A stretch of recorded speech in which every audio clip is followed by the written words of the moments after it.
আসসালামু আলাইকুম everyone, welcome to my channel. আজকে আমরা রাইটিংয়ের টাস্ক 1 নিয়ে আলোচনা করব। রাইটিং টাস্ক 1-এ হচ্ছে আমরা যেই সিকোয়েন্সগুলো আমাদের জানা উচিত ওই সিকোয়েন্সগুলো আমরা জানবো এবং আমাদের যে ইম্পর্টেন্ট ওয়ার্ডসগুলো আমাদের জানা উচিত ওইগুলো আমরা জানবো। তো শুরুতে আমরা আলোচনা করি রাইটিংয়ে হচ্ছে আমরা নর্মালি কী টাইপের ওয়ার্ডস আমরা ইউজ করতে পারি। তো শুরুর দিকে হচ্ছে আমরা চেঞ্জেসগুলো নিয়ে আলোচনা করব। যেমন হচ্ছে আমাদেরকে যদি হচ্ছে চেঞ্জেস দিয়ে দেয় টাইম পিরিয়ড অনুযায়ী অথবা পার্সেন্টেজ অনুযায়ী, আমরা কী টাইপের ওয়ার্ড আমরা এখানে ইউজ করব। সে ফর এক্সাম্পল হচ্ছে 2010-এ আমাদের একটা জিনিস ছিল 10%। আমরা যদি এটা হচ্ছে লাইন হিসেবে আঁকি বা বার গ্রাফ হিসেবে আঁকি, এটা হচ্ছে আমাদের 2010 এবং এটা পার্সেন্টেজ ছিল 10%। সেম জিনিসটা আমাদের 2020-তে যে হয়ে গেল এটা 25%। এটা যে কোনো কিছু একটা রেটিং হতে পারে বা অন্য যে কোনো কিছু হতে পারে, যেহেতু এটা 25%, এটা একটু বড় থাকলো 2020, এটা 25%। আমাদের যদি টেবিল আকারে থাকে তাহলে আমাদের পার্সেন্টেজগুলো এভাবে দিবে। আর যদি হচ্ছে আমাদের লাইন চার্ট অথবা বার অথবা ডায়াগ্রাম থাকে তাহলে হচ্ছে আমাদেরকে এরকম গ্রাফিক্যালি দেখানো থাকবে ডায়াগ্রামগুলো, আমরা এভাবে পাবো। তো এখন এই টাইপের চেঞ্জেস যদি আসে, যেমন আমরা বললাম যে এটা হচ্ছে food, that means in 2010 the food rating was 10%, but in 2020 it was 25%। তার মানে আমাদের 10% এবং 25% দুইটাই ছিল। এখন এই যে আমি সেন্টেন্সগুলো আপনাদেরকে ইংলিশে বললাম, এগুলো এভাবে লিখলে আপনারা একটা বেসিক ব্যান্ড স্কোর পাবেন। আর বেটার করার জন্য হচ্ছে আপনারা এই জিনিসটা ট্রাই করতে পারেন। যেমন হচ্ছে 10% থেকে যখন হচ্ছে 25%-এ যায়, সেম জিনিসটা হচ্ছে আমরা বলতে পারি ইনক্রিজ হয়। তো যদি একটা জিনিস ইনক্রিজ হয় তাহলে হচ্ছে আমরা এটা অবশ্যই ইনক্রিজ লিখব। যদি আবার সেকেন্ড টাইম যদি আবার মনে করেন যে 17% থেকে হচ্ছে এটা আবার বেড়ে হচ্ছে 39% হয়ে গেল, তাহলে এটা কি, এটা আমরা ইনক্রিজ লিখব। কিন্তু পার্থক্য হচ্ছে আমরা দুইটা একসাথে ইনক্রিজ যদি লিখি পরপর ব্যাক টু ব্যাক দুইটা সেন্টেন্সে, তাহলে হচ্ছে আমাদের ওয়ার্ডগুলো রিপিটেশন হয়ে যাবে। এখন যদি আমরা ওয়ার্ডগুলো রিপিটেশন না করতে চাই তাহলে আমরা কি করতে হবে, আমরা ইনক্রিজের পরিবর্তে আমাদেরকে অন্য কোনো ওয়ার্ড ইউজ করতে হবে। কেমন টাইপের ওয়ার্ড হতে পারে, যেটা হচ্ছে আপনার বলতে পারেন যে it is following the up trend, মানে হচ্ছে 10% থেকে 25% হচ্ছে আপ ট্রেন্ড ফলো করতেছে। আপ ট্রেন্ড মানে হচ্ছে উপরের দিকে ওঠা, অথবা বুস্টেড আপ অথবা ক্লাইম্বড আপ, এই ওয়ার্ডগুলো আমরা ইউজ করতে পারি। সেমভাবে যদি আমরা বলি আমাদের যখন হচ্ছে 25% থেকে এটা কমে যায়, যখন 10%-এ চলে যায়, তার মানে আমরা এটা বলতে পারি যে ডিক্রিজ।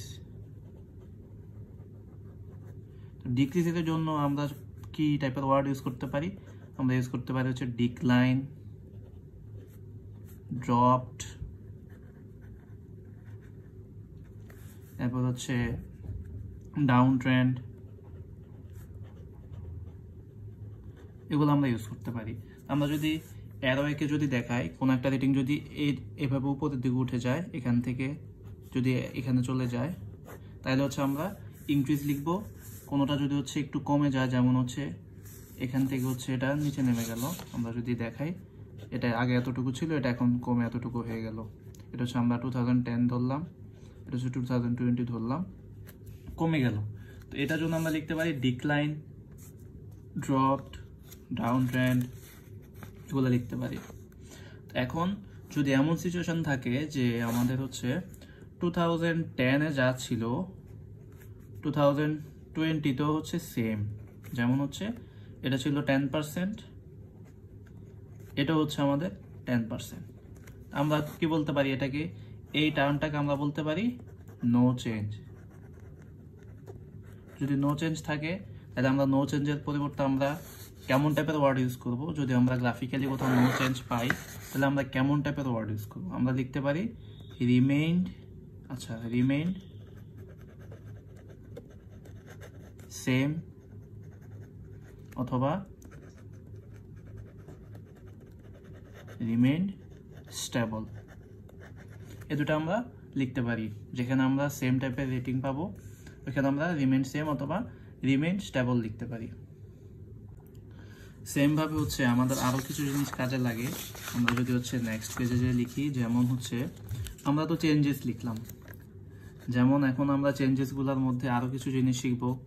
আপনি জানলেন যে এখান থেকে বেড়ে যদি এখানে উঠে যায়, তাহলে হচ্ছে আমরা এটাকে লিখতে পারি ইনক্রিজ। এখন যদি জিনিসটা অনেক বেশি ইনক্রিজ হয়, যেমন মনে করেন যে আগে ছিল 10%, এটা বেড়ে যে হয়ে গেছে 70%, তার মানে এটা অনেক বেশি ইনক্রিজ হয়ে যাচ্ছে। তো এখন আমরা শুধু ইনক্রিজ না লিখে আমরা এটার সাথে লিখতে পারি ইনক্রিজ ড্রামাটিক্যালি। দ্যাট মিনস এটা হচ্ছে নাটকীয়ভাবে বেড়ে যাচ্ছে, মানে অনেক বেশি বিগ চেঞ্জ হয়ে যাচ্ছে। আমরা এই জিনিসটাকে বিগ চেঞ্জ লিখতে পারি। দেন আমরা হচ্ছে ইনক্রিজ ড্রামাটিক্যালি পরিবর্তে আরো কিছু কি লিখতে পারি, র্যাপিডলি লিখতে পারি, অথবা হচ্ছে সিগনিফিকেন্টলি লিখতে পারি।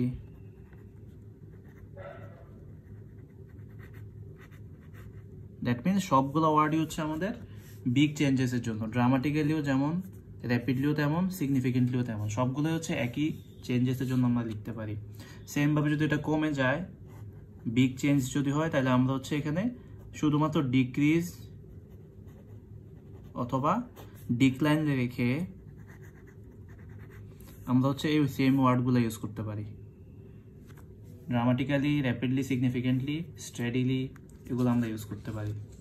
এখন আরেকটা জিনিস আমরা শিখবো, যেটা হচ্ছে আমাদের মিনিমাম চেঞ্জ। যেমন মনে করেন এটা ছিল 9%, এটা হয়ে গেছে 11%, এই পয়েন্ট থেকে এই পয়েন্টে যে। এখন আমরা কি করব, লিখতে পারি মডারেটলি।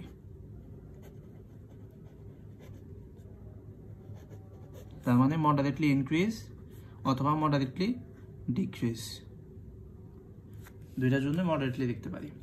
তো আরো একটা জিনিস আমরা শিখবো এখন, যেটা হচ্ছে আমরা এটাকে ফ্লাকচুয়েশন বলি। যেমন মনে করেন এখানে একটা রেটিং ছিল, এটা এভাবে বেড়ে গেছে, আবার এখানে কম ছিল, এখানে বেড়ে গেছে, আবার এখানে কম, এরকম মানে রেটিংটা আমাদের এখান থেকে উঠতেছে, আবার ড্রপ হচ্ছে, আবার উঠতেছে, আবার ড্রপ হচ্ছে, মানে এখানে এরকম একটা ফ্লাকচুয়েশন আমরা দেখতে পাচ্ছি। তো এই টাইপের ফ্লাকচুয়েশন যদি দেখি আমরা যদি প্রত্যেকটা বারের জন্য বা প্রত্যেকটা পয়েন্টের জন্য আমরা আলাদা আলাদা সেন্টেন্স লিখতে যাই, আমাদের রাইটিংয়ে 150 ওয়ার্ডসের যে লিমিট, ওই লিমিট থেকে বেশি হয়ে অনেক বেশি হয়ে যাবে। মানে আমরা রাইটিংয়ে 150 ওয়ার্ড মিনিমাম লিখতে হয়। এখন যদি আমরা এই 150 ওয়ার্ডের লেখাটাকে আমরা 170 ওয়ার্ড লিখি, 180 ওয়ার্ড লিখি, এটা খুবই নর্মাল। কিন্তু যদি এটাকে আমরা 250 লিখে ফেলি বা 240 লিখি, তাহলে এটা একদমই সুন্দর দেখায় না। দ্যাট মিনস আমাদের যখন এই টাইপের জিনিস আসবে, তাহলে এটাকে আমরা বলতে পারি ফ্লাকচুয়েশন। ফ্লাকচুয়েশন আমরা কি লিখতে পারি, ফ্লাকচুয়েটেড লিখতে পারি, ফ্লাকচুয়েটেড লিখতে পারি।